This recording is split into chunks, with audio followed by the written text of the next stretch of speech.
ఈ రాత్రికాల సమయంలో దేవుని సన్నిధికి చేరవచ్చిన మీ అందరికీ కూడా ప్రభు పేరిట అందరికీ వందనాలు. మీరు కూడా ఒకరినొకరు వందనాలు తెలియజేసుకోండి. దేవుడు మిమ్మల్ని అందరినీ కూడా దీవించును గాక. ఆమేన్. హల్లెలూయా. సమయంలో మనం వాక్యాన్ని ధ్యానం చేద్దాం. పరిశుద్ధ గ్రంథముల నుండి 18వ కీర్తన 16వ వచనాన్ని ఈ రాత్రికాల సమయంలో మనం చదివి ధ్యానం చేద్దాం. యెహోవా దక్షిణ హస్తము మహోన్నతమాయెను, యెహోవా దక్షిణ హస్తము సాహస కార్యములను చేయును. ఇక్కడ రాయబడి ఉంది పరిశుద్ధ గ్రంథంలో మనం గమనించినట్లయితే, యెహోవా దక్షిణ హస్తము మహోన్నతమాయెను, యెహోవా దక్షిణ హస్తము సాహస కార్యములు చేయునని ఇక్కడ వాక్యములో మనం చూస్తుంటున్నాం. దేవుని యొక్క దక్షిణ హస్తం. ఇంగ్లీష్ బైబిల్లో మనం గమనించినట్లయితే రాయబడింది the right hand of the lord is అని ఇక్కడ వాక్యంలో రాయబడింది. అంటే దక్షిణ హస్తం అంటే రైట్ హ్యాండ్ అంటే కుడి చేయి, ఎడమ చేయి కాదు. ఏమి చేయంట? కుడి చేయి. అందుకే వాక్యంలో మనం చూస్తుంటున్నాం ఆయన దక్షిణ హస్తము ఏం చేస్తుందంట? సాహస కార్యములు చేయును. హల్లెలూయా. దేవుని దక్షిణ హస్తం ఏం చేస్తుందంటే సాహస కార్యములు చేయునని ఇక్కడ వాక్యంలో మనం చూస్తుంటున్నాం. ఎందుకు ఆయన దక్షిణ హస్తముతోనే ఆయన కార్యములు చేసేవాడు ఉన్నాడంటే, ఆయన ఎవరు చెప్పండి? దేవుడు అంటున్నాడు. ఆయన మనలందరినీ కూడా ఏం చేశాడు చెప్పండి? మనల్ని కలుగజేస్తున్నాడు. మనము చేయలేం కార్యాలు, మనం చేయలేం. సాహస కార్యాలు, భీకర కార్యాలు, లేకుంటే ఘన కార్యాలు మనం చేయలేము. కానీ మనల్ని కలగజేసిన దేవుడు ఎలాంటి వాడంట? ఆయన సాహస కార్యములు చేయువాడైనాడు. అదేవిధంగా మనం చూసినట్టు ఇది ఏ విధంగా చేస్తాడంట? దక్షిణ హస్తముతో ఆయన ఏం చేసేవాడైనాడు? సాహస కార్యములు చేసే వాడైనాడు. మన జీవితాల్లో మనం గమనించినట్టు మనము సాహస కార్యాలు మనము చేయలేం. దేవుడు మాత్రమే సాహస కార్యాలు చేయువాడైనాడు. ప్రతి దాని మీద ఆయనకి ఏముందంటే అధికారం ఉంది. అధికారము కలిగిన వాడు మన దేవుడు. ఈ రాత్రికాల సమయంలో దేవుని యొక్క హస్తం ఎలాంటి కార్యాలు చేస్తుందో మనము కొన్ని వాటిని ఈ రాత్రికాల సమయంలో మనం ధ్యానం చేద్దాం. దేవుని యొక్క దక్షిణ హస్తము ఎలాంటి సాహస కార్యాలు చేస్తుందో, లేకుంటే దేవుని యొక్క హస్తము ఏ విధంగా మన పక్షాన ఉండి కార్యము చేస్తుందో ఈ రాత్రికాల సమయంలో ఒక 3 విషయాలు లేదా 4 విషయాలు మనము క్లుప్తంగా ధ్యానం చేద్దాం. మొదటి బాగానే మనం చూద్దాం. చూడండి, పరిశుద్ధ గ్రంథముల నుండి యెషయా గ్రంథం 59వ అధ్యాయము 1వ వచనాన్ని మనం చదువుదాం. చూడండి, యెషయా గ్రంథం 59వ అధ్యాయము 1వ వచనాన్ని ఈ సమయంలో మనం చదువుకుందాం. రక్షింపనేరక ఉండునట్లు యెహోవా హస్తము కురుచ కాలేదు, యెహోవా హస్తము కురుచ కాలేదు. విననేరక ఉండునట్లు ఆయన చెవులు మందము కాలేదు. మీ దోషములు మీకును మీ దేవునికి అడ్డముగా వచ్చెనని ఇక్కడ వాక్యంలో మనం చూస్తుంటాం. మొదటిగా దేవుని హస్తము ఎలాంటి కార్యాలు చేస్తుందంటే, దేవుని హస్తం ఏం చేస్తుందంట? మనములను రక్షిస్తుంది. హల్లెలూయా. దేవుని హస్తం లేకుంటే దేవుని యొక్క చెయ్యని చెప్పుకోవచ్చు. ఈ యొక్క హస్తం ఏం చేస్తుందంటే మొదటి కార్యము రక్షిస్తుంది. హల్లెలూయా.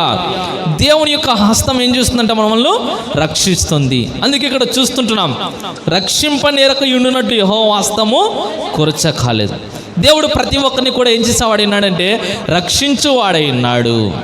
ఆయన ఎలాంటి వాడంట? రక్షించువాడు. అందుకే పరిశుద్ధ గ్రంథంలో రాయబడింది, పాపులను రక్షించుటకు క్రీస్తు యేసు లోకమునకు వచ్చును. ఈ లోకములో అందరూ కూడా ఏమని బైబిల్ సెలవిస్తుందంటే, నీతిమంతుడు లేడు, ఒక్కడు లేడు. అందరూ కూడా ఏ విధంగా ఉంటున్నారంట? ఏ భేదము లేదు. అందరూ కూడా ఏమంటున్నారు చెప్పండి? పాపము చేసి దేవుడు అనుగ్రహించే మహిమను పొందలేక పోచున్నాడనే వాక్యంలో మనం చూస్తుంటాం. అందరూ కూడా ఎవరంట? ఏ భేదము లేదు. గ్రీసు దేశస్థుడని లేదు, యూదుడని లేదు, లేకుంటే ఏ మతస్థుడని కూడా భేదం లేదు. కానీ అందరూ కూడా ఏం చేశారంట? పాపము చేశారు. పాపము చేసిన వారందరినీ కూడా రక్షించడానికి ఆయన ఈ లోకంలో జన్మించి ఉంటున్నాడు. హల్లెలూయా. నశించిపోతున్న వారిని, పాపములో ఉన్న వారిని, శాపములో ఉన్న వారిని, రోగాలతో ఉన్న వారిని, ప్రతి ఒక్కరిని కూడా రక్షించడానికే దేవుడి లోకంలోకి జన్మించి ఉంటున్నాడు. ఈ లోకంలో నిన్ను నన్ను కూడా ఎవరు కూడా రక్షించలేరు, కానీ దేవుడు మాత్రమే నిన్ను నన్ను ప్రతి ఒక్కరిని కూడా రక్షించువాడై ఉన్నాడు. ఆయనకు అసాధ్యమైందంటూ ఏది కూడా లేదు. నీవు ఎంత ఘోర పాపివైనా, నీవు ఎలాంటి ఘోర పాప కార్యాలు చేస్తూ ఉన్నా యేసుక్రీస్తు ప్రభు యొక్క హస్తం ఏం చేస్తుందంటే నిన్ను రక్షిస్తుంది, నిన్ను కాపాడుతుంది, నీకు విడుదల కలగజేస్తుంది, నీకు ధైర్యాన్ని కలగజేస్తుంది, నీకు ఆదరణ ఆయన హస్తము కలగజేస్తుంది. హల్లెలూయా. అందుకే ఇక్కడ చూస్తుంటున్నాం, దేవుని హస్తం మన వాళ్ళందరినీ కూడా ఏం చేస్తుందంట? రక్షిస్తుంది. మనమందరము కూడా రక్షించబడి ఉంటున్నామంటే ఏం జరిగింది చెప్పండి? ఆయన హస్తం మనల్ని ఏం చేసిందంట? రక్షించింది. మనం గడిచిన దినాల్లో కూడా వాక్యంలో మనం చూసాం, నాశనకరమైనటువంటి గుంటలో మనం ఉంటుండగా, జిగటగల దొంగ ఊపిలో మనం ఉంటుండగా ఆయన చేయిచ్చి మనల్ని ఏం చేశాడంట? లేవనెత్తి ఆయన బండ మీద మనల్ని ఏం చేశాడు చెప్పండి? స్థిరపరిచాడు. హల్లెలూయా, హల్లెలూయా. ఈ రాత్రికాల సమయంలో దేవుని హస్తం ఎలాంటి కార్యాలు చేస్తుందంటే, దేవుని హస్తం మొదటిగా మనల్ని ఏం చేస్తుందంటే రక్షిస్తుంది. రక్షించాలంటే మనం ఏం చేయాలంట? దేవా నన్ను రక్షించాలంటే నువ్వేం చేయాలంటే నీలో ఉన్నటువంటి పాపాన్ని ఏం చేయాలి చెప్పండి? ఒప్పుకోవాలి. అందుకే భక్తుడు ఏమంటాడంటే, ప్రభువా నా పాపాన్ని నీ ఎదుట కప్పుకొనక నేను ఏమంటున్నాడు చెప్పండి? ఒప్పుకుంటున్నాడని పరిశుద్ధ గ్రంథంలో మనం చూస్తుంటున్నాం. ఈ రాత్రికాల సమయంలో దేవుడు నన్ను రక్షించలేదు, దేవుడు నన్ను కాపాడలేదు, దేవుడు నాకు విడుదల కలగజేయలేదు, దేవుడు నన్ను మర్చిపోయి ఉన్నాడని బహుశా ఇక్కడ ఉన్న మనము అనుకుంటున్నామేమో. ఆయన ఎలాంటి వాడంట? రక్షించే దేవుడు అంటున్నాడు. అందుకే ఇక్కడ వాక్యంలో మనం చూస్తుంటున్నాం, ఆయన హస్తం ఏమీ కాలేదంట? కురుచ కాలేదు. ఆయన హస్తం ఏ విధంగా ఉంది చెప్పండి? రక్షించడానికి, కాపాడడానికి, పాపముల నుంచి నీకు విడుదల కలగజేయడానికి, చీకటిలో నుంచి నిన్ను వెలుగులోకి నడిపించడానికి ఆయన హస్తం ఏ విధంగా ఉంది చెప్పండి? సిద్ధముగా ఉంది. ఆయన వినేవాడేంటున్నాడు నీ ప్రార్థన, నిన్ను రక్షించేవాడేంటున్నాడు. కావున ఈ రాత్రికాల సమయంలో మనం ఏం చేయాలి చెప్పండి? ఆయన హస్తాన్ని మనం ఏం చేయాలి చెప్పండి? ఆశ్రయించే వారమై ఉండాలి. దేవుని హస్తాన్ని ఆశ్రయిస్తే, దేవుని నమ్ముకుంటే ఆయన హస్తం ఏం చేస్తుందంట? మనల్ని రక్షిస్తుందని ఇక్కడ వాక్యములో మనం చూస్తుంటాం. ఆయన రక్షించడానికి ఎవరు వింటున్నాడు చెప్పండి? సమర్థుడై ఉంటున్నాడు. హల్లెలూయా, హల్లెలూయా. సమర్థుడు ఆయన, శక్తి కలిగిన వాడు, సామర్థ్యం కలిగిన వాడు. ఆయన తప్ప రక్షించేవాడు ఎవరు కూడా లేరు. అందుకే వాక్యంలో మనం చూస్తుంటాం, దావీదు పట్టణం ముందు నేడు రక్షకుడు మీ కొరకు ఎందుకు పుట్టి ఉన్నాడంటే ఆయన మనలందరినీ కూడా రక్షించడానికి, మనందరినీ కూడా కాపాడడానికి, మనందరికీ కూడా విడుదల కలగజేయడానికి ఆయన ఏమై ఉంటున్నాడు చెప్పండి? మన కొరకు ఆయన ఏమై ఉంటున్నాడు? జన్మించి ఉంటున్నాడు. నశించిన దానిని ఆయన ఏం చేస్తుంటున్నాడు? వెదకి రక్షిస్తుంటున్నాడు. పరిశుద్ధ గ్రంథంలో మనం గమనించినట్టయితే 100 గొర్రెలలో ఒక్క గొర్రె ఏమైందంట? తప్పిపోయింది. తప్పిపోయింటే ఇక్కడ ఏం జరిగింది చెప్పండి? ఒక్క గొర్రెకు ఆయన ఏం చేశాడు చెప్పండి? వెదుగుతూ వెళ్ళినట్టు వాక్యంలో మనం చూస్తున్నాం. ఈ లోకంలో ఉన్న వారందరూ కూడా ప్రభు ఏమనుకుంటున్నాడు చెప్పండి? ఈ లోకంలో ఉన్న వారందరినీ కూడా రక్షించాలని ఆయన ఆశపడుతుంటున్నాడు, ఆయన సిద్ధముగా ఉంటున్నాడు. ఆయన నీవు ఎప్పుడు ఆయన దగ్గరకు వచ్చి నీవు ప్రభువా నన్ను రక్షించంటే నిన్ను తప్పకుండా ఏం చేస్తాడు చెప్పండి? రక్షించువాడై ఉన్నాడు. అందుకే మనం చూసినట్టయితే కలువరి శిలువ మీద యేసుక్రీస్తుతో ప్రభుతో పాటి 2 దొంగలు వేలాడుతుంటున్నాడు. ఒక దొంగ ఏమన్నాడు? నిన్ను నీవు రక్షించుకొని మమ్మల్ని రక్షించన్నాడు. రెండవ దొంగ ఏమన్నాడు చెప్పండి? నన్ను నీ రాజ్యముతో వచ్చినప్పుడు నన్ను జ్ఞాపకం చేసుకోమన్నాడు.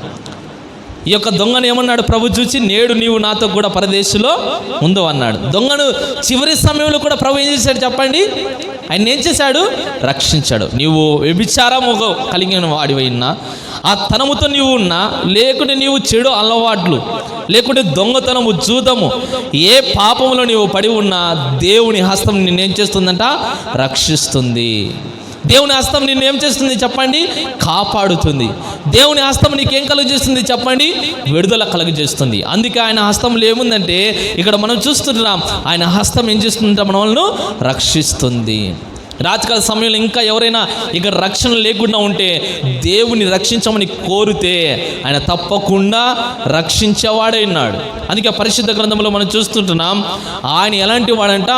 మనములను ఏం చేసేవాడిన్నాడు చెప్పండి? రక్షించేవాడిన్నాడు. ఉచితముగా రక్షణ అనుగ్రహిస్తుంటున్నాడు. ఉచితముగా నీవు ఏమి చేయవలసినటువంటి అవసరం లేదు. దేవా నేను పాపిని, నన్ను కరుణించు అంటే నిన్ను రక్షించువాడై ఉన్నాడు. నీకు విడుదల ఇచ్చేవాడైనాడు, నిన్ను విమోచించేవాడైనాడు, నిన్ను ఆశ్చర్యకరమైనటువంటి వెలుగులోకి నిన్ను నడిపించేవాడైనాడు. అందుకే ఇక్కడ చూస్తుంటున్నాం, దేవుని హస్తం నిన్నేం చేస్తుంది చెప్పండి? రక్షిస్తుంది. రక్షణ లేక ఉంటున్నామా? ఆయన హస్తాన్ని నీవు ఆశ్రయిస్తే రాత్రికాల సమయంలో దేవుడు నిన్ను రక్షించేవాడైనాడు. మనం అందరం కూడా ఏం చేస్తాం చెప్పండి? ఎవరు నన్ను రక్షిస్తారని మనం ఎదురు చూస్తుంటాం. కానీ ఎవరు నిన్ను రక్షించకపోయినా దేవాది దేవుడు నిన్ను ఏం చేసేవాడైనాడు చెప్పండి? ఆయన యొక్క దక్షిణ హస్తముతో ఏం చేసేవాడైనాడంట? నిన్ను రక్షించేవాడైనాడని ఇక్కడ వాక్యములో మనం చదువుతుంటున్నాం. చూడండి, పరిశుద్ధ గ్రంథములో కొన్ని మాటలు మనం చదువుదాం. యెషయా గ్రంథం 43వ అధ్యాయం 12వ వచనంలో ఈ విధంగా రాయబడింది. చదువుదాం. చూడండి, యెషయా గ్రంథం 43వ అధ్యాయము 12వ వచనంలో మనము ఇక్కడ రాయబడినటువంటి మాట మనం చదువుదాం. ప్రకటించిన వాడును నేనే, రక్షించిన వాడును నేనే. ప్రకటించిన వాడును నేనే, రక్షించువాడను కూడా నేనే అని ఇక్కడ వాక్యంలో మనం చూస్తుంటాం. ఆయన ప్రకటించువాడు ఆయనే, రక్షించువాడు ఆయనే. యేసుక్రీస్తు ప్రభువు ఈ లోకంలోకి వచ్చిన తర్వాత ఏం చేశాడు చెప్పండి? ఏం చేశాడు ఆయన? ఏం చేశాడు? సువార్తను ఏం చేశాడు చెప్పండి? ప్రకటించాడు. దేవుని రాజ్యము సమీపముగా ఉంది, మారు మనసు పొంది మీరందరూ కూడా ఏం చేయమన్నాడు చెప్పండి? మారు మనసు పొంది పాపక్షమాపణ నిమిత్తం మనమందరం కూడా ఏం చేయాలంట? బాప్తిసం పొందమండి అని ఆయన ఏం చేశాడు చెప్పండి? ఆయన సువార్త ప్రకటించాడు. ఇంకా వాక్యంలో మనం చూస్తున్నాం, ఈయన ఎలాంటి వాడంట? ఆయన రక్షించేవాడు. ప్రకటించేవాడు ఆయనే, రక్షించేవాడు కూడా ఆయనే అంటున్నాడు. కనుక రాత్రికాల సమయంలో మనం ఏం చేయాలి చెప్పండి? ఆయన వాక్యాన్ని వినాలి. ఆయన వాక్యాన్ని విన్న తర్వాత మనం ఏం చేయాలి చెప్పండి? దేవా నన్ను రక్షించంటే ఆయన ఏం చేస్తాడు చెప్పండి? నిన్ను రక్షించువాడైనాడు. అంటే అక్కడ వాక్యంలో మనం గమనించండి, ఏమని ఉంది చెప్పండి? నేనే అయామ్ అని ఇక్కడ అని రాయబడింది. అయామ్ అని ఇంగ్లీష్లో ఉంది. అంటే ఎవరు కూడా నిన్ను రక్షించలేరు, ఎవరు కూడా నిన్ను విడిపించలేరు. మనం వాక్యంలో మనం చూస్తాము, నోవాహు దినాల్లో జలప్రళయం వచ్చింది. జలప్రళయం వచ్చినప్పుడు నోవాహు కుటుంబాన్ని ఎవరు రక్షించారు చెప్పండి? దేవుడు రక్షించాడు. మిగిలిన వారందరూ కూడా ఏం చేశారు చెప్పండి? అందరూ కూడా ఏమయ్యారు? అందరూ కూడా ఆ యొక్క జల సమాధిలో ఏమయ్యారు చెప్పండి? జల సమాధి అయిపోయారు జలప్రళయంలో. ఈ రాత్రికాల సమయంలో వాక్యం వింటున్న మనము ఏ విధంగా ఉండేవారం ఉండాలంటే, ఆయన ప్రకటిస్తుంటున్నాడు. ఏమని ప్రకటిస్తుంటున్నాడు? దేవుని సువార్త ప్రకటిస్తుంటున్నాడు. మీరు పాపములు ఒప్పుకుంటే మీకు నిత్య జీవాన్ని కలగజేస్తాను, నరకము నుంచి మిమ్మల్ని తప్పిస్తాను, మీకు యుగ యుగములు తరతరములు శాశ్వతమైనటువంటి ఆ యొక్క రాజ్యంలో మీకు చోటిస్తానని ఆయన ఏం చేస్తున్నాడు చెప్పండి? ప్రకటిస్తుంటున్నాడు. ఆయన ప్రకటన విని రక్షించమని నువ్వు కోరితే నిన్ను రక్షించి నీకేం కలగజేస్తాడు చెప్పండి? నిత్య జీవమును కలగజేసేవాడైనాడు. ఒకవేళ ఆయన ప్రకటనను, ఆయన వాక్యాన్ని మనం పెడచెవి పెడితే, ఆయన వాక్యమును మనం నిర్లక్ష్యము చేస్తే నీవు కూడా ఎలాంటి పరిస్థితి వస్తుందంటే, ఆ యొక్క నోవాహు దినాలలో ప్రజలు ఏ విధంగా జల సమాధి అయ్యారో, జల ప్రళయంలో వాళ్ళందరూ ఏ విధంగా హతులయ్యారో, అదే విధంగా మనం ఆయన ప్రకటనను మనం ప్రక్కన పెడితే రెండవ రాకడలో నిత్య నరకాగ్నిలో మనం కాలేవారమైనాం. అక్కడ పరిస్థితి ఏ విధంగా ఉంటుందంట? అగ్ని ఆరదు, పురుగు చావదు. ఆ భయంకరమైనటువంటి నరకం నుంచి తప్పించబడాలంటే ప్రకటిస్తున్నటువంటి దేవుని వాక్యాన్ని మనం ఏం చేయాలి చెప్పండి? శ్రద్ధగా విని మన జీవితాలు దిద్దుకొని, బ్రతుకులు మార్చుకొని, ప్రవర్తన మార్చుకొని, ప్రభువా నన్ను రక్షించని ఆయన వైపుకు నీవు త్రిప్పబడితే ఈ రాత్రికాల సమయంలో దేవుని దక్షిణహస్తం నిన్నేం చేస్తుందంట? తప్పకుండా రక్షిస్తుంది, నిత్య జీవములోకి నిన్ను నడిపిస్తుంది. హల్లెలూయా. అందుకే రాత్రికాల సమయంలో దేవుని దక్షిణాస్తము మనల్ని ఏం చేస్తుందంటే మొదటిగా రక్షిస్తుందని ఇక్కడ వాక్యములో మనం చూస్తుంటున్నాం. చూడండి, మనము మరొక మాట మనం చూద్దాం. సమూయేలు మొదటి గ్రంథం 17వ అధ్యాయము 37వ వచనాన్ని మనం చదువుకుందాం. చూడండి, సమూయేలు మొదటి గ్రంథం 17వ అధ్యాయం 37వ వచనం. సింహం యొక్క బలము నుండి, సింహము యొక్క బలము నుండి, ఎలుగుబంటి యొక్క బలము నుండి, ఎలుగుబంటి యొక్క బలము నుండి నన్ను రక్షించిన యెహోవా, నన్ను రక్షించిన యెహోవా, ఈ ఫిలిష్తీయుల చేతిలో నుండి కూడాను, ఈ ఫిలిష్తీయుల చేతిలో నుండి కూడాను నన్ను విడిపించినని చెప్పాను. అందుకు సౌలు పొమ్ము యెహోవా నీకు తోడుగా ఉండును గాక, యెహోవా నీకు తోడుగా ఉండును గాక అని దావీదుతో అనెను. చాలా ఇక్కడ వాక్యంలో మనం చూసినట్లయితే ఇక్కడ పరిస్థితి ఏ విధంగా ఉంది? అందరూ కూడా ఏ విధంగా ఉంటున్నారు? డేరాల్లో దాక్కుని ఉంటున్నారు. ఎందుకంటే గొలియాతుకు భయపడి. గొల్యాతు ఏ విధంగా ఉంటున్నాడంట, బహు బలవంతుడైంటున్నాడు గొల్యాతు, మంచి ఎత్తు కలిగిన వాడు గొల్యాతు. అతని జీవితంలో గమనించినట్టయితే అందరూ కూడా అతనికి ఏమవుతుంటున్నారంట, భయపడుతుంటున్నారు. భయపడుతూ ఉంటే దేవుని ప్రజల దగ్గరకు వచ్చి ఏం చేస్తుంటున్నాడు చెప్పండి, వాళ్ళని హేళన చేస్తుంటున్నాడు, వాళ్ళని ఎగతాళి చేస్తుంటున్నాడు. అలాంటి సమయంలో అందరూ కూడా ఈ యొక్క గొల్యాతుకు భయపడి డేరాల్లో దాక్కుని ఉంటే ఎవరు వచ్చారు చెప్పండి, ముందుకు దావీదు వచ్చాడు. దావీదు వచ్చి సౌలుతో అంటున్నాడు, నేను యుద్ధానికి నేను వెళ్తాను, గొల్యాతును నేను చంపుతాను. ఈ సున్నతి లేని వాడు దేవుని ప్రజలను ఎగతాళి చేయడం ఎలా, దేవుని ప్రజలను హేళన చేయడం ఎలా, దేవుని నామానికి వ్యతిరేకంగా ఇతడు మాట్లాడడం ఎలా అని ఏ విధంగా ఉంటున్నాడు దావీదు, యుద్ధానికి వెళ్ళడానికి, గొల్యాతును చంపడానికి ఇతడు ఏ విధంగా ఉంటున్నాడు చెప్పండి, ముందుకు వచ్చినట్లు మన వాక్యంలో మనం చూస్తాం. అప్పుడు సౌలు ఇతను చూసి ఏమనుకుంటున్నాడు, ఇతడు చూసినట్టయితే బాలుడై ఉంటున్నాడు, ఇతడు గొల్యాతును చంపడం ఎలా అంటున్నటువంటి సమయంలో దావీదు ఏమంటున్నాడు అంటే సౌలుతో, సింహం యొక్క బలము నుండి, ఎలుగుబంటి యొక్క బలము నుండి నన్ను రక్షించిన యెహోవా ఈ ఫిలిష్తీయుని చేతిలో నుండి కూడాను నన్ను విడిపించిననియు అని ఏం చేశాడంట చెబుతుంటున్నాడు. సౌలుకు చెబుతుంటున్నాడు, దేవుని హస్తము నన్ను ఏం చేసిందంటే, నా మందుల మీదకి సింహం వచ్చింది, నా మందుల మీదకి ఎలుగుబంటి వచ్చింది, ఎలుగుబంటి యొక్క చేతిలో నుండి లేకుంటే సింహం యొక్క బలము నుండి నన్ను రక్షించినటువంటి దేవుడు ఈ యొక్క ఫిలిష్తీయుని యొక్క చేతిలో నుండి కూడా నన్ను రక్షిస్తాడని సౌలుతో మాట్లాడుతుంటున్నాడు. హల్లెలూయా. మన దేవుడు ఎవరంటే, ఆయన హస్తము మనకు తోడుగా ఉంచి రక్షించువాడైనాడు.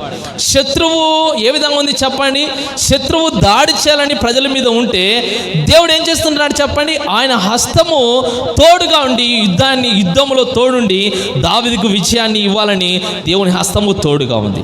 మనం గమనించినట్టయితే దావీదు వెళ్ళాడు యుద్ధంలోకి, ఆ యొక్క గొల్యాతును ఏం చేశాడంట, ఆ యొక్క ఓడిసలను తీసుకున్నాడు. ఓడిసలు తీసుకుని ఏం చేశాడు, ఆ యొక్క గొల్యాతును ఎప్పుడైతే వేశాడో ఒక రాయితో, ఆ గొల్యాతు ఏమయ్యాడు చెప్పండి, చనిపోయాడు. అంటే వాక్యంలో మనం చూస్తుంటున్నాం, దేవుని హస్తం ఏం చేస్తుందంటే మనల్ని రక్షిస్తుంది. శత్రువుల నుంచి కూడా ఏం కలిగింది చెప్పండి, రక్షణ కలిగింది. వాక్యంలో మనం చూస్తుంటున్నాం, అపవాది అయినటువంటి సాతాను ఎవరిని మృంగుదునా అని ఏం చేస్తుందంట, ఎదురు చూస్తూ ఉంది. ఏర్పరచుకున్న వారిని, వాక్యం చదువుతున్న వారిని, ప్రార్థన చేస్తున్న వారిని, ఆరాధన చేస్తున్న వారిని, భక్తి చేస్తున్న వారిని ఎవరైనా కావచ్చు, అపవాది ఎవరిని మృంగుదునా. చూసినట్టయితే మనం అక్కడక్కడ చూస్తుంటాం, పాములు ఏం చేస్తాయి చెప్పండి, కోడి పిల్లలను మింగడం, లేకుంటే గుడ్లను మింగడం, ఈ విధంగా మనం చూస్తుంటాం. అపవాది కూడా ఏం చేస్తుందంట, ఎవరిని మృంగుదునా అని. అపవాదికి మనము చోటిస్తే అపవాది ఏం చేస్తుంది చెప్పండి, మనల్ని మింగివేస్తుంది. అందుకే వాక్యంలో రాయబడింది, అపవాదికి చోటు ఇవ్వకూడదు. సంఘంలో అయిన అపవాదికి చోటు ఇచ్చామనుకోండి, అపవాది వచ్చేస్తుంది. కుటుంబంలోకి అపవాదికి మనం చోటు ఇచ్చామనుకోండి, కుటుంబంలోకి కూడా అపవాది వస్తుంది. భార్యలకైనా రావచ్చు, భర్తలకైనా రావచ్చు, పిల్లలకైనా రావచ్చు. కనుక మనం ఏ విధంగా ఉండాలి చెప్పండి, అపవాదిని ఎదిరించడానికి మనం ఏం కావాలి చెప్పండి, ఆయన యొక్క హస్తాన్ని మనము కోరేవారం ఉండాలి. అప్పుడు ఆ యొక్క హస్తం ఏం చేస్తుందంటే, అపవాది కోరల నుండి మన కుటుంబాలను, మనలను, మన సంఘాలను కాపాడుతుంది, రక్షిస్తుంది. హల్లెలూయా, హల్లెలూయా. అందుకే మనం అందరూ కూడా ఏ విధంగా ఉండాలి చెప్పండి, ఆయన హస్తము మీద ఆధారపడే వారం ఉండాలి. దేవుని హస్తం ఏం చేస్తుందంట, సాహస కార్యాలు చేస్తుంది. మొదటి మాట మనం చూసాం, దేవుని హస్తం ఏం చేస్తుంది చెప్పండి, రక్షిస్తుంది.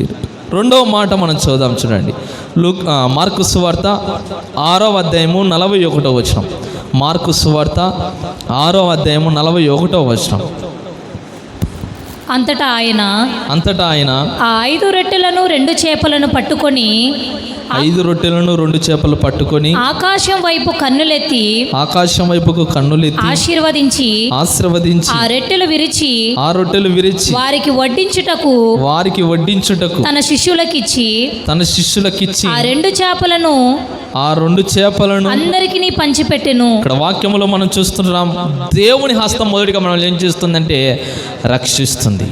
రెండవదిగా ఇక్కడ చూస్తుంటున్నాం, దేవుని హస్తము ఏం చేస్తుందంటే మనల్ని ఆశీర్వదిస్తుంది. హల్లెలూయా, హల్లెలూయా. దేవుని హస్తం ఏం చేస్తుందంట, ఆశీర్వదిస్తుంది. మనం వాక్యంలో మనం చూస్తుంటాం, యేసుక్రీస్తు ప్రభు ప్రసంగించిన తర్వాత చాలా ఆలస్యం అయిపోయింది. ప్రభు అన్నాడు శిష్యులతో, ఇప్పటికే ప్రొద్దు కుంగిపోయింది, ఇప్పుడు వీరు వెళ్ళడం కష్టమవుతుంది, ఇప్పటికే 3 రోజులైంది, వీరు మార్గంలోనే మూర్ఛ వచ్చి పడిపోతారు కనుక మీరే వీరికి ఆహారాన్ని సిద్ధపరచమన్నాడు ప్రభు. ఆ యొక్క శిష్యులు అన్నారు, ప్రభువా, ఇంతమంది జన సమూహానికి భోజనం సిద్ధపరచడము ఈ సమయంలో మనకు వీలు కాదన్నాడు. ప్రభు ఏమన్నాడంటే, మీ దగ్గర ఏమైతే ఉందో అది తీసుకొని రామన్నాడు. ఏముందంటే వాళ్ళ దగ్గర 5 రొట్టెలు 2 చేపలు ఉన్నాయి. 5 రొట్టెలు 2 చేపలను ప్రభు తీసుకొని ఏం చేశాడు చెప్పండి? ఆయన పట్టుకున్నాడు. ఏం చేశాడు చెప్పండి? మొదటిగా ఆయన పట్టుకున్న తర్వాత ఏం జరిగిందంట? ఆకాశం వైపుకు కన్నులెత్తి ఆశీర్వదించి ఆ రొట్టెలు విరిచి వారికి వడ్డించుటకు తన శిష్యులకు ఇచ్చి ఆ 2 చేపలను అందరికీ పంచిపెట్టాడు. ఇక్కడ వాక్యంలో మనం చూస్తుంటున్నాం, దేవుడు ఏం చేశాడు? 5 రొట్టెలను 2 చేపలను ఏం చేశాడు? మొదటిగా ఆయన పట్టుకున్నాడు. ఆయన పట్టుకుంటే ఏం జరుగుతుందంటే ఆశీర్వాదం కలుగుతుంది. హల్లెలూయా, హల్లెలూయా. ఆయన పట్టుకుంటే ఏం జరుగుతుందంటే ఆశీర్వాదం కలుగుతుంది. ఆయన హస్తము ఏం కలుగజేస్తుందంటే రెండవదిగా మనకు ఆశీర్వాదాన్ని కలుగజేస్తుంది. దేవా, నీ హస్తముతో నన్ను ముట్టు అని మనం ఏం చేయాలి చెప్పండి? ప్రార్థన చేయాలి. దేవుని హస్తము మన మీద ఎప్పుడైతే మన మీద ఉంచబడుతుందో మనం ఏమవుతామంటే ఆశీర్వదించబడే వారమైనాము. హల్లెలూయా. ఈ ఆశ మనలో ఉండాలి. ప్రభువా, నీ సంఘానికి వెళ్తుంటున్నాను, నన్ను నీ హస్తాన్ని నా మీద ఉంచు, నీ హస్తంతో నన్ను తాకు అని నువ్వేం చేయాలి? ప్రార్థన చేయాలి. అప్పుడు ఏం జరుగుతుందంటే నీవు తప్పకుండా ఏమవుతావు? ఆశీర్వదించబడతావు. అందుకే ఇక్కడ వాక్యంలో మనం చూస్తున్నాం, 5 రొట్టెలు 2 చేపలు ఆయన పట్టుకోగానే ఏమైందంట? ఏమంటున్నాడు ప్రభువు? ఆ రొట్టెలు విరచి ఏమంటున్నాడు? ఆ రొట్టెలు విరిచి వారికి వడ్డించుటకు తన శిష్యులకు ఇచ్చి. అంటే ఇప్పుడు చూడండి, 5 రొట్టెలు ఉంటున్నాయి, 2 చేపలు ఉంటున్నాయి. ఆయన ఎప్పుడైతే పట్టుకున్నాడో 5,000 మందికి ఏమైందంట? పంచిపెట్టారు. హల్లెలూయా. దేవుని హస్తం ఏం చేస్తుందంటే మన వాళ్ళందరినీ కూడా ఆశీర్వదిస్తుంది. యేసుక్రీస్తు ప్రభు కూడా ఏం చేశాడో మనం చదువుదాం. చూడండి, పరిశుద్ధ గ్రంథం నుండి లూకా సువార్త 24వ అధ్యాయము 50వ వచనాన్ని మనం చదువుదాం. లూకా సువార్త 24వ అధ్యాయము 50వ వచనాన్ని మనం చదువుదాం. చూడండి, ఈ సమయంలో ఆయన బేతానియా వరకు వారిని తీసుకొని పోయి చేతులెత్తి వారిని ఆశీర్వదించెను. హల్లెలూయా, హల్లెలూయా. వాక్యములో గమనించినట్లయితే ఆయన శిష్యులను ఏం చేశాడంట? బేతనియా వరకు తీసుకొని వెళ్ళాడు ప్రభువు. తీసుకొని వెళ్ళిన తర్వాత వారిని ఏం చేశారంట? చేతులు ఎత్తాడు, వారిని ఆశీర్వదించాడు. అందుకే పరిశుద్ధ గ్రంథంలో కీర్తనలో రాయబడింది, 16వ కీర్తన, ఆయన చేతులు ఏముంటున్నాయంట? నిత్య సుఖములు కలవని వాక్యంలో రాయబడింది. ఆయన చేతులెత్తి ఏం చేశాడు? శిష్యులను ఆశీర్వదించాడు. ఆయన ఆశీర్వదిస్తే ఎప్పటికీ కూడా ఆశీర్వాదకరముగా మనము ఉండేవారమైనాము. హల్లెలూయా. అబ్రహామును ఆశీర్వదించాడు. అబ్రహాము ఏ విధంగా ఆశీర్వదించబడ్డాడు చెప్పండి? అనేక జనములకు తండ్రిగా అతడు ఏమయ్యాడు చెప్పండి? నియమించబడ్డాడు. అబ్రహాము, నేను నిన్ను ఆశీర్వదిస్తానన్నాడు ప్రభు. ఆశీర్వదించాడు. ఈ రాత్రికాల సమయంలో మనము కూడా ఆశీర్వాదం కోసమే ఇక్కడికి వచ్చాం. ఎందుకు వచ్చాను చెప్పండి? ప్రార్థన చేస్తే దేవుడు నన్ను కూడా, నా కుటుంబాన్ని, నా పిల్లలను, నా వ్యాపారాన్ని, ఉద్యోగాన్ని అంతటినీ ఆశీర్వదించాలనే మనం ఇక్కడికి వచ్చాం. ఆయన ఆశీర్వదించాలంటే మనం ఏం చేయాలి చెప్పండి? ఆయన హస్తాలకు మనల్ని సంపూర్ణంగా అప్పజెప్పుకోవాలి. హల్లెలూయా, హల్లెలూయా. ప్రభువుకు అప్పజెప్పుకోవాలి మనం. ప్రభువా, మీ యొక్క హస్తాలకు నన్ను, నా కుటుంబాన్ని, నా పిల్లలను, ఉద్యోగాలను, వ్యాపారాన్ని, సమస్తమును మీ హస్తాలకు, మీ కృపగలిగిన హస్తాలకు అప్పజెప్పుకుంటున్నామని ఎప్పుడైతే నీవు ప్రార్థన చేస్తావో ఆయన యొక్క హస్తం ఏం చేస్తుందంటే నిన్ను ఆశీర్వదిస్తుంది. హల్లెలూయా. యేసుక్రీస్తు ప్రభు శిష్యులను తీసుకొని వెళ్ళి ఏం చేశాడంట? వారిని చేతులెత్తి వారిని ఏం చేశాడు చెప్పండి? ఆశీర్వదించాడు. మనము కూడా చివరి ప్రార్థన అయిపోతానే ఏం చేస్తామని చెప్పండి? ఆశీర్వాదం మనము తీసుకుంటాం. దేవుడు తప్పకుండా ఏం చేసేవాడన్నాడు చెప్పండి? సంఘానికి వచ్చిన వారిని ఆశీర్వదించేవాడన్నాడు. పరిశుద్ధ గ్రంథంలో మనం గమనించినట్లయితే బిలాము ఉంటున్నాడు, బాలాకు ఉంటున్నాడు. బాలాకు ఏం చేశాడంటే బిలాము దగ్గరికి వెళ్ళి ఏం చేశాడు? బహుమతులనిచ్చి ఈ యొక్క ఇశ్రాయేలు ప్రజలను ఏం చేయమన్నాడు చెప్పండి? శపించమన్నాడు. శపించమన్నాడు. ఈ యొక్క బిలాం అయితే ప్రయత్నం చేస్తుంటున్నాడు. ఏం చేయాలని? దేవుని ప్రజలను శపించాలని చూస్తుంటే వారు ఏం కాలేదు చెప్పండి? వారు శపించబడలేదు. హల్లెలూయా. దేవుడు ఆశీర్వదిస్తే మనం ఆశీర్వదించబడతాం. ఆయన దీవిస్తే మనం ఏమవుతామో చెప్పండి? దీవించబడేవారమైనా. ఇశ్రాయేలు ప్రజలను దేవుడు ఏం చేశాడు? ఆయన స్వకీయ సంపాద్యంగా చేసుకున్నాడు. ఆయన సొత్తుగా వారిని చేసుకున్నాడు. ఆయన ప్రజలుగా వారిని చేసుకున్నాడు. ఆ ప్రజలను ఏం చేయమంటున్నాడు? బాలాకు శపించమంటున్నాడు.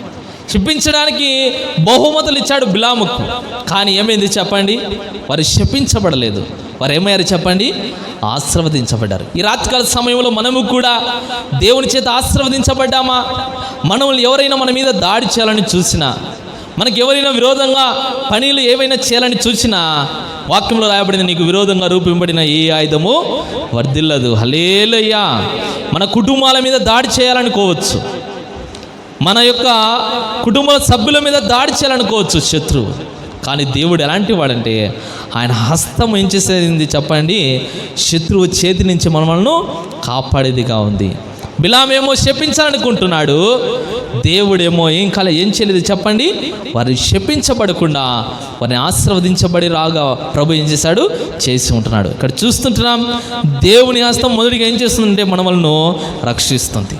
రెండవదిగా దేవుని హస్తం ఏం చేస్తుందంటే మనల్ని ఆశీర్వదిస్తుందని ఇక్కడ వాక్యంలో మనం చూస్తున్నాం. చివరి మాట చూసి ప్రార్థన చేసుకుందాం. సమయం లేదు కనుక చివరి మాట మనం చూసి ప్రార్థన చేసుకుందాం. 37వ కీర్తన 24వ వచనాన్ని మనం చదువుకుందాం. 37వ కీర్తన 24వ వచనాన్ని మనం యెహోవా అతని చేయి పట్టుకొని ఉన్నాడు గనుక, మరొకసారి, యెహోవా అతని చేయి పట్టుకొని ఉన్నాడు కనుక, అతడు నేలను పడినను లేవలేక ఉండడు. ఇక్కడ వాక్యములో గమనించండి, దేవుని హస్తం మనం ఏం చేస్తుందంటే లేపుతుంది. హల్లెలూయా. నీవు పడినా ఆయన హస్తం ఏం చేస్తుందంట? పట్టుకొని ఏం చేస్తుందంట? మనల్ని లేవనెత్తుతుంది. హల్లెలూయా. మనం పరిశుద్ధ గ్రంథంలో గమనించినట్లయితే పేతురు గురించి మనందరికీ కూడా తెలుసు. పేతురు వాక్యంలో గమనించినట్లయితే యేసుక్రీస్తు ప్రభువు నీళ్ళ మీద నడుస్తూ వస్తుంటున్నాడు. పేతురు కూడా చూసామన్నాడు, ప్రభువా నేను కూడా నీతో పాటు నీళ్ళతో నడుస్తానన్నాడు. నడుస్తానన్నప్పుడు ప్రభు ఏమన్నాడు? నడవమన్నాడు. పేతురు నడవడం వాక్యంలో మనం చూస్తాం. లోకములో ఎవరైనా కావచ్చు నీటి మీద నడవలేరు. ఎవరైనా నడుస్తారా చెప్పండి? మనం నడవాలంటే ఎక్కడ నడుస్తాం చెప్పండి? రోడ్డు మీదనే మనం నడుస్తాం. అంతేకాని నీళ్ళ మీదకి పోయి మనం నడవమంటే ఎవరు కూడా నడవలేరు. కానీ యేసుక్రీస్తు ప్రభు మాత్రమే శిష్యులు దగ్గరికి ఏ విధంగా వచ్చాడు చెప్పండి? వారు దోణిలో వెళుతూ ఉంటే ఆయన ఏం చేస్తూ వచ్చాడంట? ఆ యొక్క సముద్రములో వారి దగ్గరికి ఏ విధంగా వచ్చాడు చెప్పండి? సముద్రం మీద నడుస్తూ వచ్చాడు. హల్లెలూయా. ఆయన ఎవరు చెప్పండి? సమస్తము మీద ఆయనకి ఏముంది చెప్పండి? అధికారం ఉంది. అందుకే ఆయన నీటి మీద ఏం చేస్తూ వచ్చాడు చెప్పండి? నడుస్తూ వచ్చాడు. ఎవరు కూడా నడవలేరు ఈ లోకంలో. యేసుక్రీస్తు ప్రభుకి ఏముంది చెప్పండి? సమస్తం మీద అధికారం ఉంది. అందుకే ఆయన నీటి మీద ఏం చేస్తూ వచ్చాడు చెప్పండి? నడుస్తూ వచ్చాడు. పేతురు కూడా, ప్రభువా నేను కూడా నీళ్ళ మీద నడుస్తానన్నాడు. నడవమన్నాడు. పేతురు ఏం చేశాడు? అతడు కూడా నడిచాడు. ఎప్పుడైతే ఆ సముద్రం మీద కిందికి చూచాడు, అతడు ఏమయ్యాడు చెప్పండి? మునిగిపోసాగాడు. మునిగిపోయినప్పుడు ప్రభు ఏం చేశాడు చెప్పండి? చెయ్యి పట్టుకొని అతను ఏం చేశాడు? లేవనెత్తాడు. అందుకే ఇక్కడ వాక్యంలో మనం చూస్తుంటున్నాం, దేవుని హస్తం ఏం చేస్తుందంటే ఆయన హస్తం మన వల్ల పట్టుకొని పడిన వారిని ఏం చేస్తుంది చెప్పండి? లేవనెత్తుతుంది. హల్లెలూయా, హల్లెలూయా. ఈ రాత్రికాల సమయంలో దేవుని సన్నిధికి వచ్చిన నీవు ఎక్కడ పడి ఉన్నావో, ఏ పాపమని గుంటలో నీవు పడి ఉన్నావో, దేవా నీ హస్తముతో నన్ను పట్టుకొని లేవనెత్తంటే దేవుడు లేవనెత్తేవాడైనాడు. ఒకవేళ రోగముతో నీవు నింపబడి ఉంటున్నావా? ప్రభువా నేను రోగముతో పడి ఉంటున్నాను, నన్ను పట్టుకొని నన్ను లేవనెత్తంటే దేవుని హస్తం ఏం చేస్తుంది చెప్పండి? నిన్ను పట్టుకొని లేవనెత్తేదిగా ఉంది ఆయన హస్తము. పరిశుద్ధ గ్రంథంలో మనం గమనించినట్లయితే ఒక వ్యక్తి యొక్క కుమారుడు ఏ విధంగా ఉంటున్నాడంట? దయ్యము పట్టి ఉంది.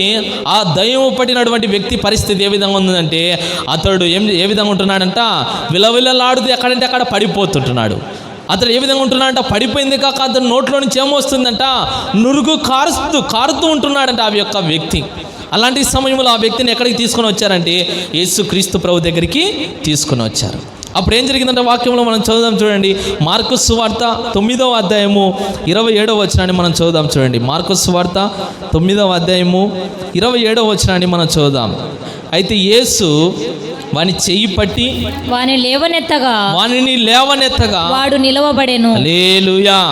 వాక్యములు గమనించినట్లయితే ఆ వ్యక్తి పరిస్థితి ఏ విధంగా ఉందంట? ఆ వ్యక్తి మూగ దయ్యము చేత పీడించబడుతుంటున్నాడు.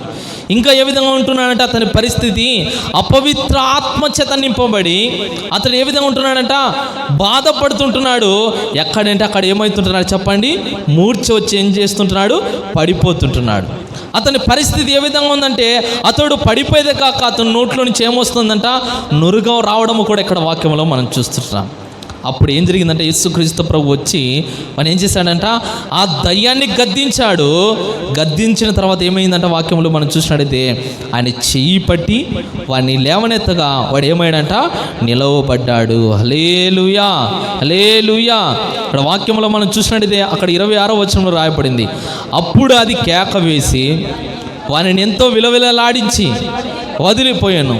అంతడు వాడు చచ్చిన వాళ్ళే ఉండెను కనుక అనేకులు వాడు అందరూ ఏమనుకున్నారంట? అపవిత్ర ఆత్మ చేత ఉంటున్నాడు, దయ్యము చేత పీడించబడుతుంటున్నాడు. యేసుక్రీస్తు ప్రభు ఏం చేశాడంటే గద్దించాడు. గద్దించగానే ఏ విధంగా ఉందంట పరిస్థితి? కేకలు వేస్తూ అతడు ఏమయ్యాడంట? విలవిలలాడుతూ అతడు ఏమయ్యాడంట? పడిపోయాడు. విలవిలలాడిన తర్వాత ఆ దయ్యం అతని నుంచి ఏమైందంట? వెళ్ళిపోయింది. అక్కడున్న చూస్తున్న వారందరూ కూడా ఏమనుకున్నారంట? వీడు చనిపోయాడు అనుకున్నాడంట. ఏమనుకున్నారు? చనిపోయారు అనుకున్నారంట. కానీ వాక్యంలో మనం చూసినట్లయితే ప్రభు ఏం చేశాడు? యేసు వాని చెయ్యి పట్టి వాని లేవనెత్తగా వాడు ఏమయ్యాడు? నిలవబడ్డాడు. హల్లెలూయా. దేవుని హస్తం ఏం చేస్తుంది చెప్పండి? పడిపోయిన వారిని ఏం చేస్తుంది చెప్పండి? లేవనెత్తుతుంది. ఆత్మీయంగా నీవు స్థిరముగా ఉండి పడిపోయావా? ఈ రాత్రికాల సమయంలో దేవాన్ని హస్తం నన్ను పట్టుకొని లేవనెత్తంటే దేవుడు ఏం చేస్తాడు చెప్పండి? లేవనెత్తవాడినాడు. చాలామంది ప్రార్థనలు కొన్ని దినాలు బాగా ఉంటారు, కొన్ని పరిస్థితులను బట్టి ఏమవుతారు చెప్పండి? పడిపోతారు. ఆత్మీయ జీవితంలో కావచ్చు, ప్రార్థనలు కావచ్చు, బైబిల్ చదివే విషయంలో కావచ్చు, మందిరానికి వచ్చే విషయంలో కావచ్చు, కుటుంబ విషయంలో కావచ్చు, భక్తి విషయంలో కావచ్చు, పడిపోయి ఉంటున్నట్లయితే ఈ రాత్రికాల సమయంలో ఆయన హస్తము, ప్రభువా నీ హస్తంతో నన్ను పట్టుకొని నీ హస్తాన్ని ప్రభువుకి ఇచ్చినట్లయితే దేవుడు ఏం చేయవాడన్నాడు చెప్పండి? నిన్ను లేవనెత్తి నిన్ను నిలబెట్టేవాడై ఉన్నాడు. హల్లెలూయా. అందరూ కూడా ఏమనుకున్నారంట? చనిపోయాడు అనుకున్నారంట. కానీ వాక్యంలో మనం చూసినట్టు యేసు వాని చేయి పట్టి వాని లేవనెత్తగా వాడేమయ్యాడు? నిలబడ్డాడు. దేవుడు మన వలన ఏం చేసేవాడన్నాడు చెప్పండి? నిలబెట్టేవాడై ఉన్నాడు. ఆయన మనల్ని ఏం చేసేవాడన్నాడు చెప్పండి? లేవనెత్తేవాడై ఉన్నాడు. కనుక ఈ రాత్రికాల సమయంలో నీవు కూడా పడిపోయి ఉంటున్నావా? దేవుడు ఏం చేసేవాడన్నాడు చెప్పండి? లేవనెత్తే వాడై ఉంటున్నాడు. మనల్ని నిలబెట్టే వాడై ఉంటున్నాడు. అందుకే ఇక్కడ వాక్యంలో మనం చూస్తుంటున్నాం, దేవుని హస్తం పడిన వారిని ఏం చేస్తుందంట? లేవనెత్తుతుంది. వాక్యములు గమనించినట్టయితే పేతురు అత్త జ్వరము చేత పడి ఉంది. పేతురు అత్త జ్వరంతో పడి ఉంటే యేసుక్రీస్తు ప్రభు వెళ్ళి ఏం చేశాడంట? ఎప్పుడైతే ముట్టాడో, ఎప్పుడైతే ఆయన చేయి ఆమెను ఎప్పుడైతే తాకినాడో ఆమె ఏమైందంట? లేచింది. హల్లెలూయా, హల్లెలూయా. లేచిందే కాక ఆమె ఏం చేసిందంట? ఉపచారము చేసింది. కనుక రాత్రికాల సమయంలో ఆయన హస్తం ఏం కాలేదంట? కురుచ కాలేదు. తప్పకుండా దేవుని హస్తం ఏం చేస్తుంది? మనల్ని రక్షిస్తుంది. ఆయన మన ప్రార్థన వినేవాడంటున్నాడు. మనకి రాత్రికాల సమయంలో ఆశీర్వాదం కోసం వచ్చి ఉన్నావా? లేకుంటే రోగముతో వచ్చి ఉంటున్నావా?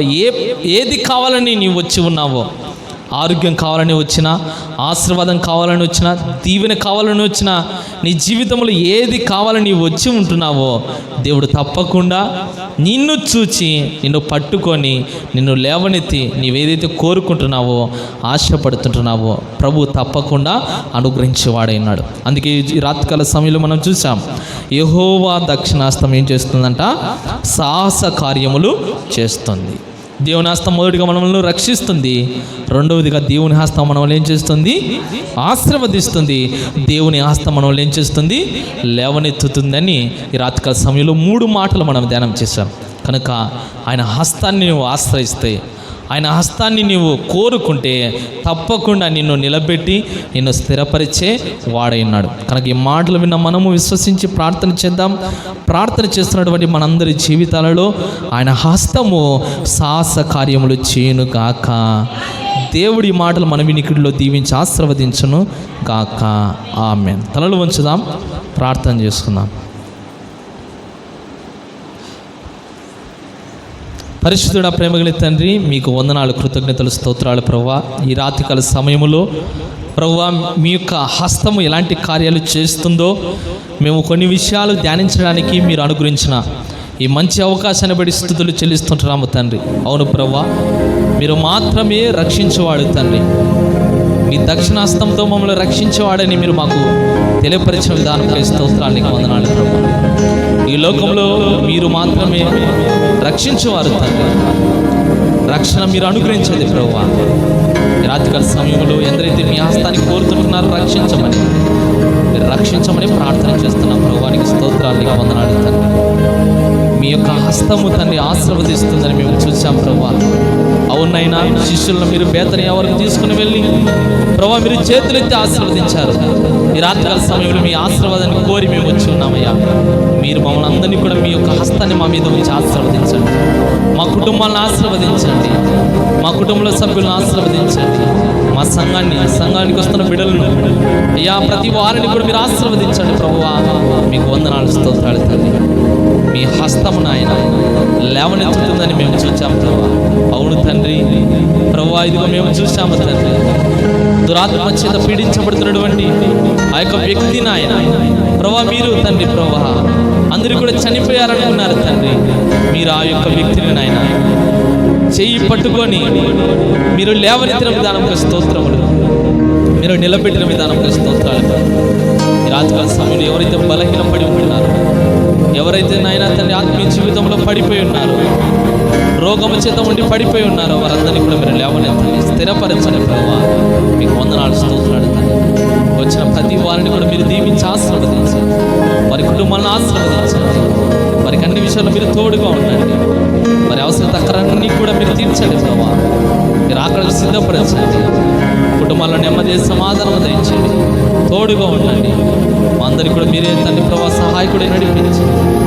మీ యొక్క హస్తమునైనా మాకు తోడుగా ఉంచి మా జీవితాల్లో గొప్ప కార్యాలు జరిగించమని, ముందున్న సమయం అంతట్లో కూడా మీరే మాకు తోడు ఏంటమని యేసు అతి పరిశుద్ధ నామములో ప్రార్థన చేసి అడిగి వేడుకుంటున్నాము తండ్రి.